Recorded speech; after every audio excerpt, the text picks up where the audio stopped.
आखिर ऐसा क्या होता है कि मुझे आज जौनपुर जाना पड़ जाता है और वहाँ पर भी मुझे जानने वाले मिल जाएंगे, मैंने सोचा ही नहीं था। तो अस्सलाम वालेकुम दोस्तों, क्या हालचाल, उम्मीद है खैरियत से होंगे। मैं हूँ आदिल शाह और आपका मेरे एक और मिनी व्लॉग में स्वागत है। तो अभी बज रहे सुबह के 11 और हम निकल पड़े हैं एक और सफर के लिए। सबसे पहले हम कार में आकर अपनी जगह पर बैठ जाते हैं और बिलरियागंज को अलविदा कहते हैं। तभी ड्राइवर भैया अपने लिए दवा लेने चले जाते हैं। समझ रहे हो?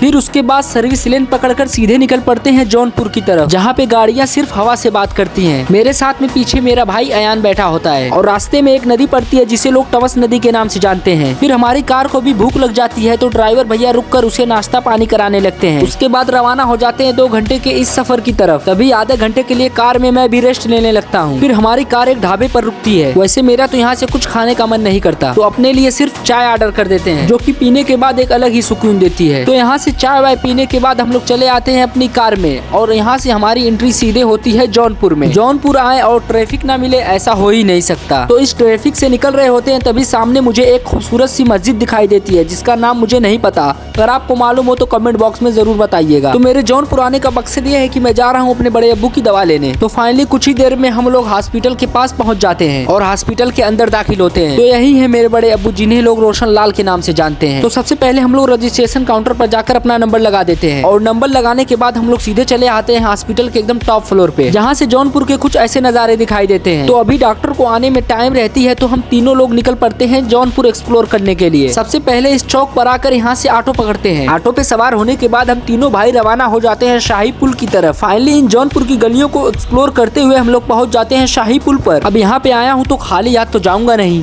तो इस पुल की पूरी हिस्ट्री क्या है अगर आप जानना चाहते हो तो हमारे पेज को फॉलो जरूर कर ले। और यहाँ से खड़े होकर गोमती नदी का जो व्यू दिखता है उसका कोई जवाब ही नहीं। यह सिर्फ एक पुल ही नहीं बल्कि इस पुल के ऊपर एक बाजार भी लगती है। तो यहाँ से हम लोग गोमती नदी का पूरा नजारा देखने के बाद चले आते हैं पुल के नीचे। उसके लिए सबसे पहले हमें इन खड़ी सीढ़ियों से उतरना पड़ता है। तो नीचे आने के बाद यहाँ पर भी शूट वगैरह करते हैं। यहाँ पे मुझे एक चीज बहुत ही अच्छी लगी कि यहाँ पे सफाई का पूरा ख्याल रखा जा रहा है। ये पूरा पुल पत्थर और चूने से बनाया गया है जिसकी वजह से ये आज तक खड़ा है। फिर हम लोग थोड़ा और आगे बढ़ते हैं तो हमें सामने कुछ और ही दिखाई देता है। आप लोग बताइए कि ये क्या चीज हो सकती है। फिर ये सब एक्सप्लोर करने के बाद हम लोग चले आते हैं शाही पुल के ऊपर आने के बाद हम लोग बाजार की तरफ बढ़ते हैं तो सामने हमें डायनासोर और हाथी के बच्चे का स्टैचू दिखता है। तो ये सब देखने के बाद हम लोग भी आ जाते हैं खाना खाने। यहाँ पे आके खाने का ऑर्डर दे देते हैं और कुछ ही मिनट में हमारा खाना हमारे सामने आ जाता है। तभी यहीं पर हमें जानने वाले 2 भाई साहब मिल जाते हैं जिनसे मिलकर हमें बहुत खुशी होती है। तो अल्हम्दुलिल्लाह खाना वगैरह खाने के बाद हम लोग निकल पड़ते हैं अपने कार की तरफ। कार में बैठकर जौनपुर को अलविदा कहते हुए निकल पड़ते हैं अपने घर की तरफ। तो आज के व्लॉग बस इतना ही, मिलते हैं किसी नेक्स्ट व्लॉग में। और हाँ, अब फॉलो भी कर लीजिए।